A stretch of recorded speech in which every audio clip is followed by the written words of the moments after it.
सीतारमण राष्ट्रपति भवन से निकल चुकी हैं। तस्वीरें आप देख रहे हैं इस वक्त अपने टेलीविजन स्क्रीन पर। कुछ ही देर पहले वो वित्त मंत्रालय पहुंची थी और अब संसद की तरफ वो जा रही है। संसद भवन पहुंचने वाली है निर्मला सीतारमण। कुछ मिनटों की दूरी है।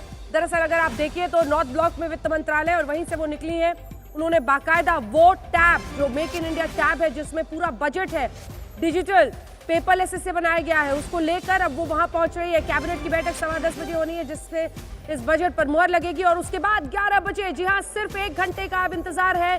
11 बजे बजट पेश करेंगी संसद भवन में निर्मला सीतारमण। राष्ट्रपति को बजट की पहली प्रति सौंपी गई है। जो जानकारी आ रही है, कुछ देर बाद पेश होगा आम बजट। ये कारवां आपको वित्त मंत्री का दिख रहा है। निर्मला सीतारमण तीसरा बजट अपना पेश करने के लिए संसद भवन पहुंच चुकी है।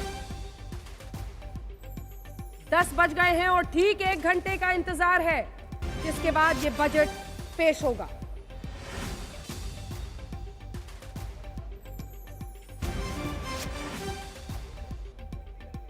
इससे पहले आपको बता दें, इधर बजट पेश किया जा रहा है। बजट से पहले शेयर बाजार में भी भारी उछाल देखी जा रही है और भारी उछाल के बीच अब से कुछ ही देर में, ठीक 1 घंटे में आप देखेंगे कि ये बजट पेश होगा संसद भवन में, जहां निर्मला सीतारमण वित्त मंत्री पहुंच चुकी है। और अब हमारे साथ बुलेटिन में जुड़ रहे हमारे सहयोगी रोहित भी। और रोहित, मॉल के अलग अलग हिस्सों में हम जाएंगे, हम बताएंगे जिस थालीनॉमिक्स की पिछली बार चर्चा हुई थी कि आम आदमी की थाली पर क्या असर होगा, महंगाई की मार, नौकरी, बेरोजगारी का मुद्दा, क्या कुछ हो सकता है मिडिल क्लास के लिए टैक्स स्लैब में, सब पर है हमारी नजर। कुछ ही देर में बजट पेश होने वाला है।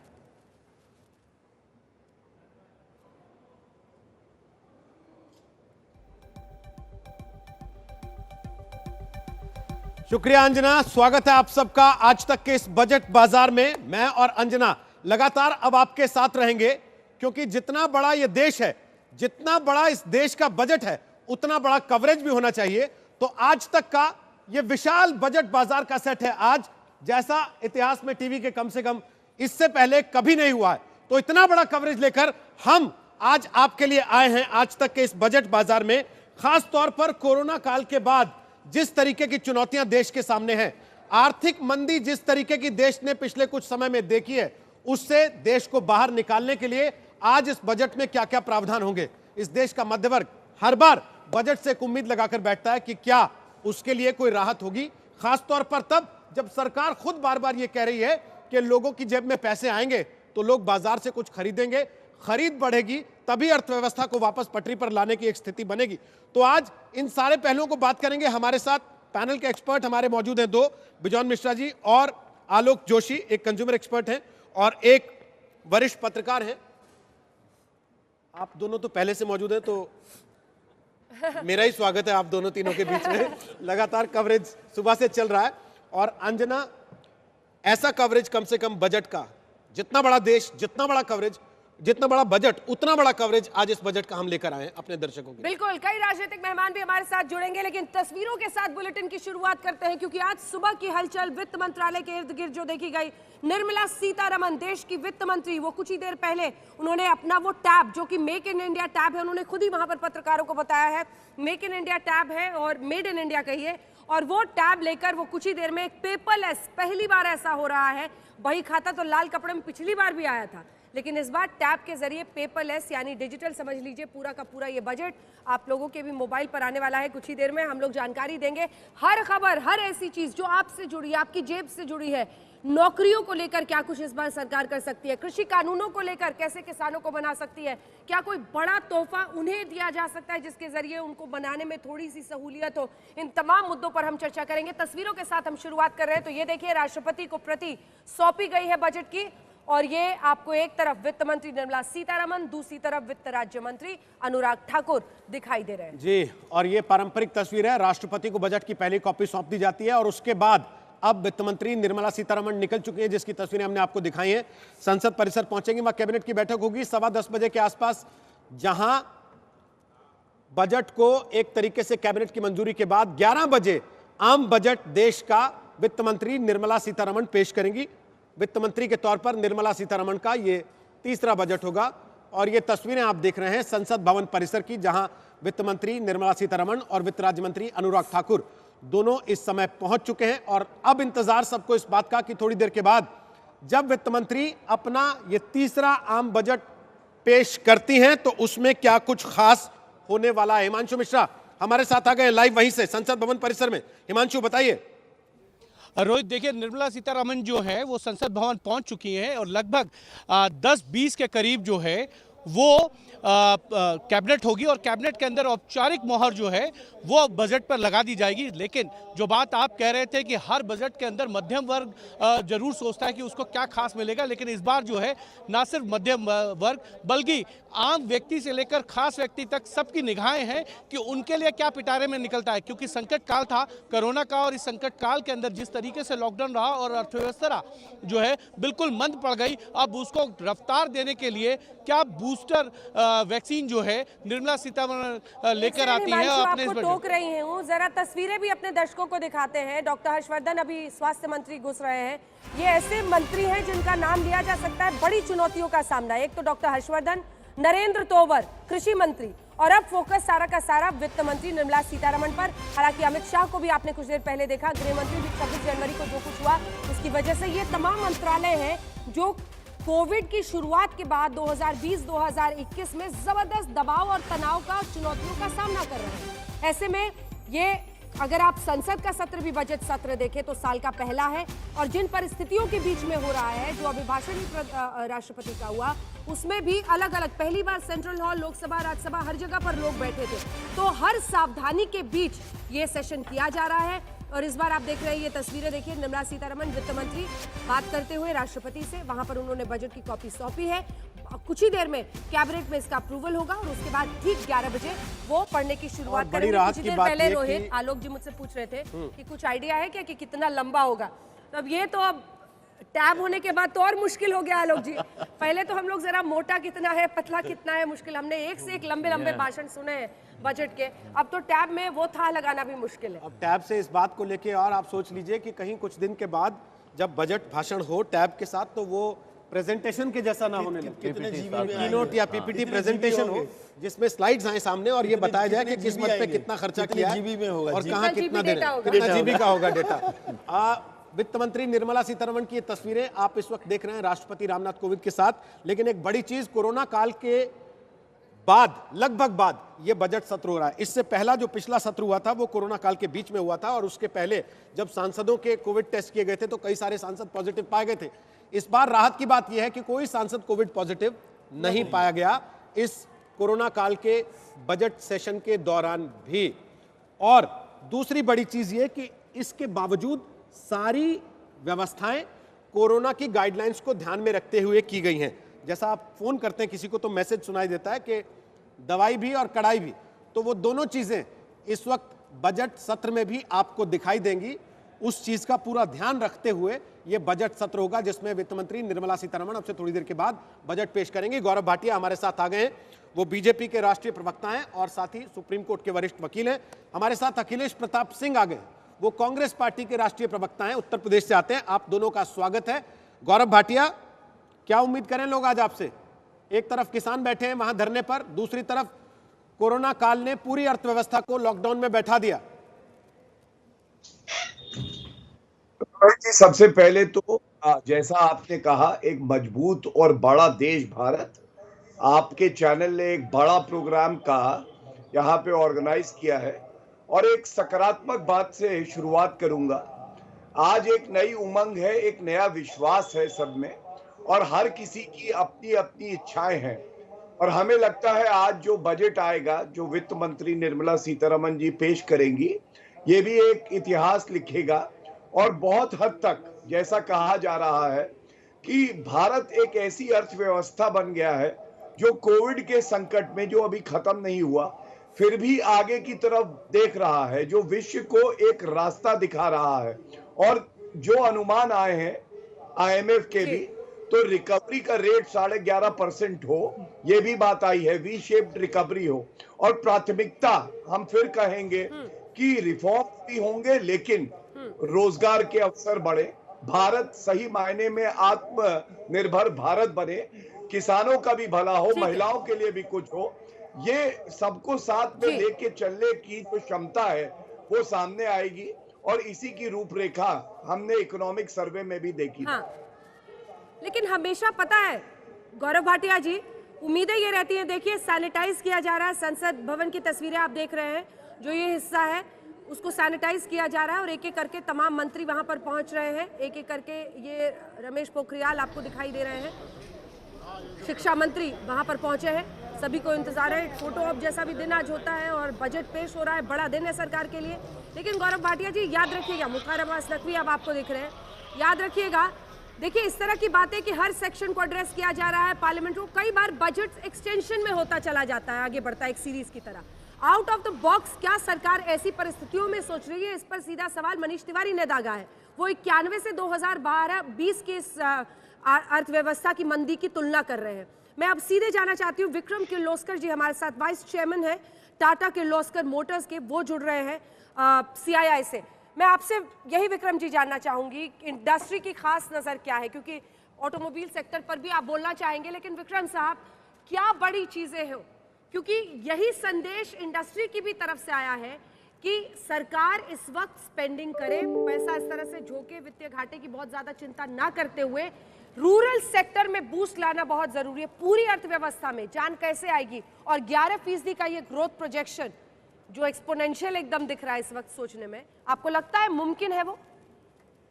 देखिए, हम पिछले 10-12 महीने का कोविड से बहुत अच्छी तरह से मैनेज किया है। अगर आपने देखा, सोचा कि 10 महीने पहले क्या हो जाएगा भारत को, हमारे देश को कोविड से, उससे बहुत अच्छा हो गया, बहुत अच्छी तरह से कंट्रोल किया है और अभी केसेस भी कम आ रही है। जब पहले प्राइम मिनिस्टर ने बोला था कि लाइव्स और लाइवलीहुड और लाइवलीहुड्स और लाइव्स, ये दोनों का क्वेश्चन है कि एड्रेस अच्छी क्या है। मेरी अपेक्षा है दो कि एक infrastructure, whether it's rural infrastructure or any other, and all the other infrastructure, especially logistics infrastructure, में ज़्यादा पैसे डालना पड़ेगा। I look forward to that. और हमारे देश में consumerism, डिमांड कैसा बढ़ाने का, वो भी देखना पड़ेगा। और सप्लाई साइड में कि जब हम मैन्युफैक्चर करते हैं या सर्विसेज देते हैं या मेडिकल प्रोडक्ट्स, हेल्थ वगैरह सब देते हैं, इसमें सब छोटे छोटे चीज के वैल्यू एडिशन होते हैं और ये सप्लाई चेन में वैल्यू एडिशन देखते हुए सब every part of the value chain has to be globally competitive. हमारे सिटीजन्स को भी they have the right to buy items at global prices. डालना होगा किर्लोस्कर साहब, मैं लौट रही हूँ आपके पास। एक बार जरा तस्वीरें हम दिखा रहे हैं इस वक्त। देखिए, राष्ट्रपति की मंजूरी लेने के बाद वित्त मंत्री निर्मला सीतारमण पहुंची हैं संसद भवन और वहां वो और उनके डेप्यूटी, उनके वित्त राज्य मंत्री उनके साथ मौजूद, और वही जो टैब है जिसके जरिए आज बजट पेश होना है, वो लाल वाले उसी बही खाते के लिफाफे में लाल कपड़े के वो लेकर आगे बढ़ रही हैं। और जिस तरह की मुस्कुराहट उनके चेहरे पर है, वैसा क्या देश के हर नागरिक के चेहरे पर आएगी जब वो बजट 11 बजे शुरू करेंगी? सबको इस बात का इंतजार है। आपने जो इंडस्ट्री की उम्मीदें हैं वो भी सुनी गौरव भाटिया जी, मैं उस पर रिस्पॉन्स आपसे लूंगी किर्लोस्कर साहब, लेकिन अगर संक्षिप्त में 2-3 लाइनें, अगर कोई इंडस्ट्री स्पेसिफिक भी आपको लगता है मांगो, उसके बाद अखिलेश जी मैं आपके पास भी आऊंगी। विक्रम जी अपनी बात पूरी करें।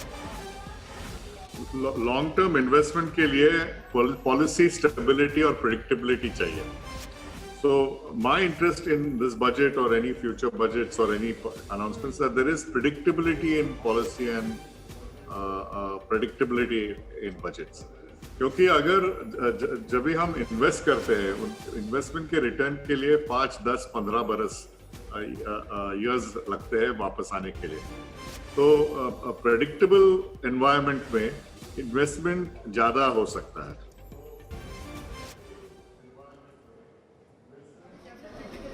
एक आखिरी सवाल है आपसे, ये वी शेप्ड रिकवरी जिसको सरकार बता रही है और 11% ग्रोथ प्रोजेक्शन, ये आपको रियलिस्टिक ये लगता है ये मुमकिन हो पाएगा? ऐसे विकास दर हम अचानक बहुत ज्यादा रिकवरी देखेंगे? आप भरोसा रखते हैं? मैं ऑप्टिमिस्ट हूँ और if I look at all the order booking and the way auto sales are going, my industry last few months and including January, it looks like a V-shaped recovery. I hope it can continue in the same manner in the coming year.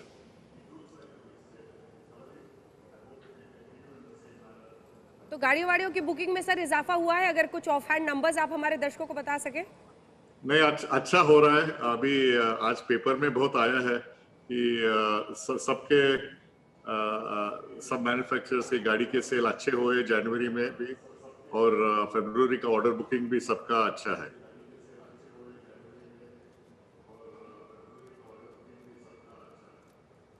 तो धीरे धीरे अखिलेश जी बेहतरी आ रही है। अब ये तो industry की तरफ से एक आवाज आपने अभी सुनी है, लेकिन ये सच है जो मनीष तिवारी जी कह रहे हैं कि एक बहुत बड़े आर्थिक संकट का हमने मुकाबला किया है अखिलेश जी, और उस आर्थिक संकट से निकलने में आगे बहुत मुश्किलें हैं, लेकिन वी शेप रिकवरी जो सरकार कह रही है होता हुआ दिख रहा है आपको? देखिए, ये सरकार जब से आई है ना सत्ता में, तब से सिर्फ इवेंट मैनेजमेंट पे ध्यान देती है, और हर बार एक जब समस्या आती है तो उसका एक नया जुमला शब्द इजाद करती है। 2021 का जुमला शब्द है वी शेप रिकवरी। भाई पिछले 37 महीनों से तो ये तो डाउन शेप रिकवरी चल रही है देश में, कोविड के 2 साल पहले से ही, और अब लगभग 7 साल होने जा रहे हैं सरकार के। तो क्षमताओं पे बहस नहीं की जा सकती। 7 साल में सबकी क्षमताएं दिख जाती हैं कि आप किस लायक हैं और क्या क्या कर सकते हैं आप। इकोनॉमी तभी मजबूत होती है कि जब लोगों की बाइंग कैपेसिटी बढ़ती है। बाइंग कैपेसिटी बढ़ाने के 2 ही तरीके हैं, या तो जेब में पैसे आए सरकार दे, या वो नौकरी पावें।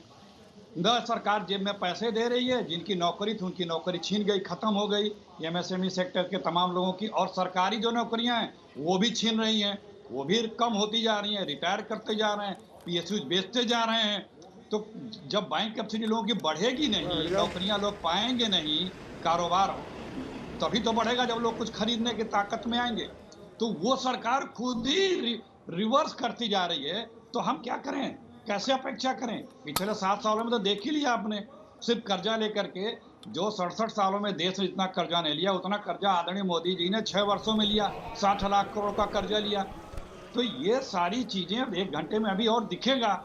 हम उम्मीद तो हमेशा करते हैं बेहतरी की, लेकिन कब तक उम्मीद की जाए? एक सरकार के 6-7 साल बहुत होते हैं, लेकिन आप देखिए हर कोई परेशान हुआ।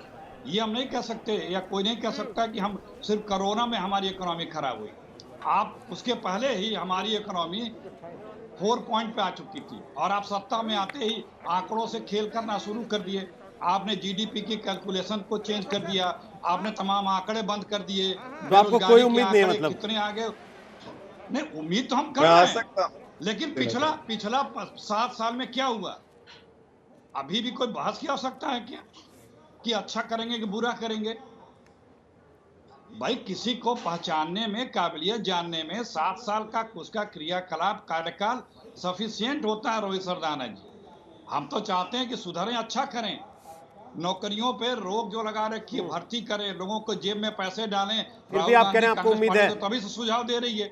जब तक आप बाइंग कैपेसिटी नहीं बढ़ाएंगे, इसी में बढ़ा दें। जब बाइंग कैपेसिटी आप बढ़ाएंगे, तब जब आदमी की परचेजिंग पावर बढ़ेगी, तब रोजगार की डिमांड बढ़ेगी, फिर नौकरियां बढ़ेंगी। मैंने आपको बताया ना, 2 ही तरीके हैं, या तो कैश ट्रांसफर कर दीजिए, या नौकरियों में इजाफा कर दीजिए। जो नौकरियों में कटौती करते जा रहे हैं, लेकिन जब आप ये दोनों नहीं करेंगे ठीक है। गौरव भाटिया जवाब देना चाहते हैं आपकी बात का।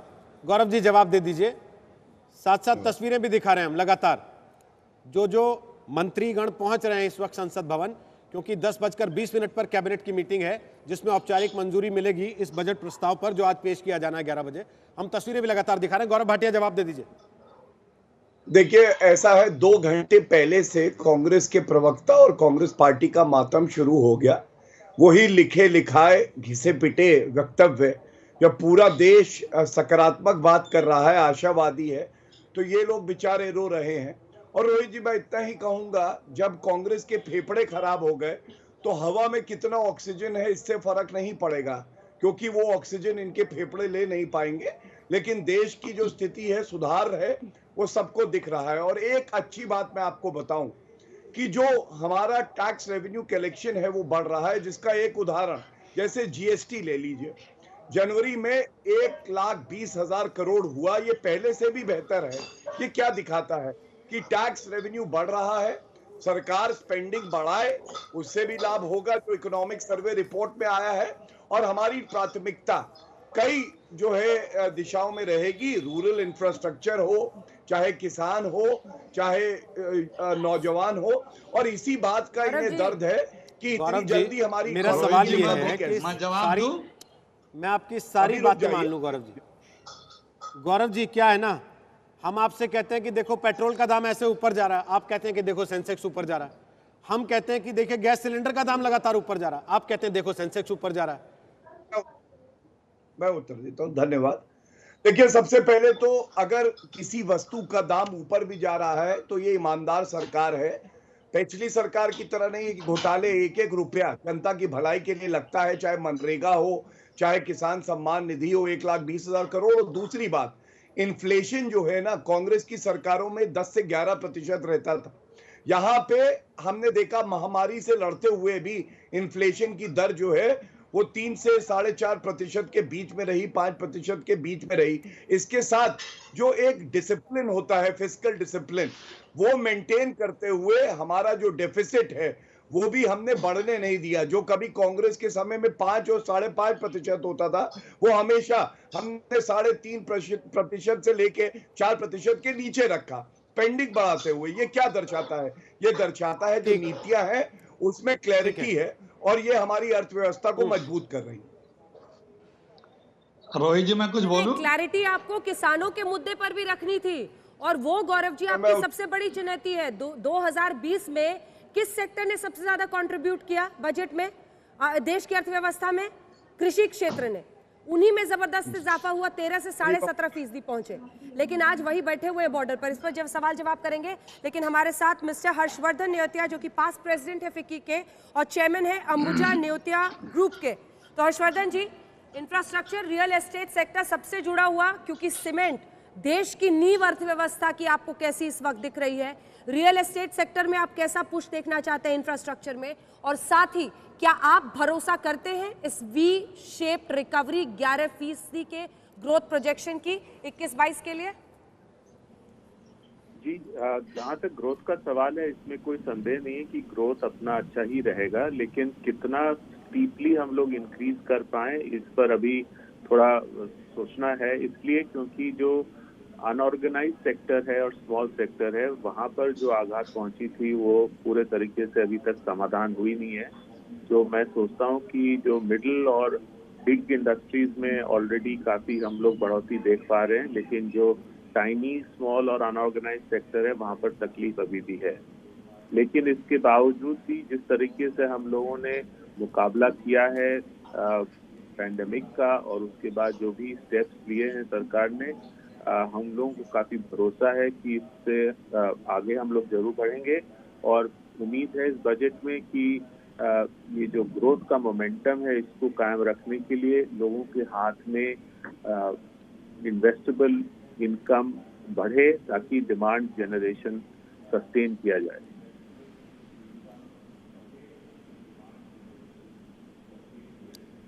सर, घर का सपना हर आदमी का सबसे बड़ा सपना होता है जीवन का, और पिछले लॉकडाउन में जो इकोनॉमी की स्थिति रही है उसमें बिल्डर भी बायर भी दोनों ही परेशान हैं।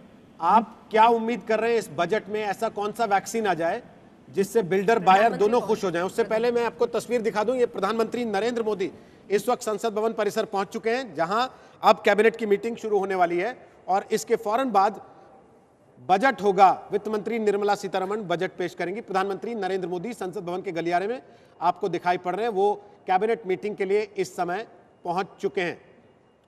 हर्षवर्धन जी, आप बात पूरी कर सकते हैं। सर, ऐसा कौन सा वैक्सीन बजट में उम्मीद कर रहे हैं जो बायर को भी बिल्डर को भी दोनों को फायदा दे दे? देखिए,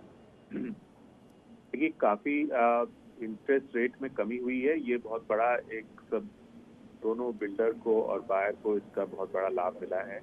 मैं सोचता हूँ कि जो इनकम टैक्स में रिलीफ है इन्वेस्टमेंट फॉर फर्स्ट हाउस का, उसमें थोड़ी बढ़ोतरी हो जाए तो बेटर रहेगा। और जो सबवेंशन स्कीम है इंटरेस्ट का, विशेषकर जो अफोर्डेबल हाउसिंग के लिए, उसको थोड़े और दिन तक उसको चालू रखें। और साथ साथ मैं समझता हूँ कि इंफ्रास्ट्रक्चर में यदि साथ में इन्वेस्टमेंट हो, ताकि दूर दराज, अब देखिए एक चीज हुआ है पैंडेमिक के बाद कि लोग वर्क फ्रॉम होम कर सकते हैं, ये साबित हो गया है। हर तरीके का काम नहीं, लेकिन कुछ कुछ काम हो सकता है। इसलिए लोग थोड़े दूर जाके भी रहना चाहते हैं, जहाँ पर वातावरण अच्छा हो, दाम सस्ता हो, क्वालिटी ऑफ लाइफ बेटर हो और कनेक्टिविटी हो। तो इसलिए यदि हम लोग इंफ्रास्ट्रक्चर में इन्वेस्टमेंट करेंगे तो हो सकता है कि कुछ लोग जो एकदम शहर के बीच में क्राउडिंग होता था उसको हम लोग थोड़ा डिस्पर्स कर सकें।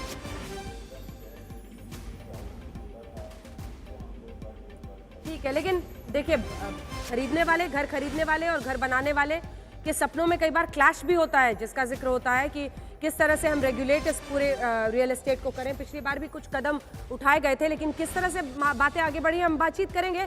बड़ी खबर एक बार आपको बता दें, प्रधानमंत्री नरेंद्र मोदी वहां पर पहुंच गए हैं। अब संसद में कैबिनेट की बैठक, और कैबिनेट की बैठक में ही जो थोड़ी देर में अब होने वाली है, इस बजट का अप्रूवल होगा, जिसके बाद ठीक 11 बजे, अब सिर्फ 37 मिनट का इंतजार है। ठीक 11 बजे जैसे ही बजेंगे उसके बाद से आप देखेंगे निर्मला सीतारमण, देश की वित्त मंत्री, अपना तीसरा बजट संसद में पेश करने वाली है। सबकी नजर इस पर रहेगी।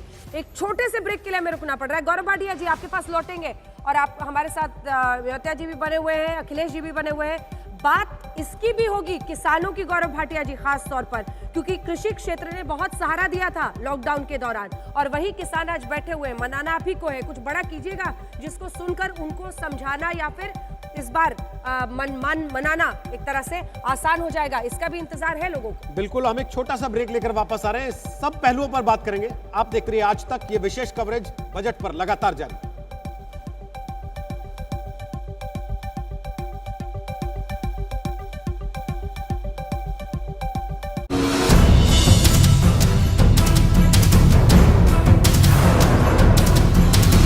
नमस्कार, मैं हूं अंजना ओम कश्यप। हमें उम्मीद है ये वीडियो आपको पसंद आया होगा।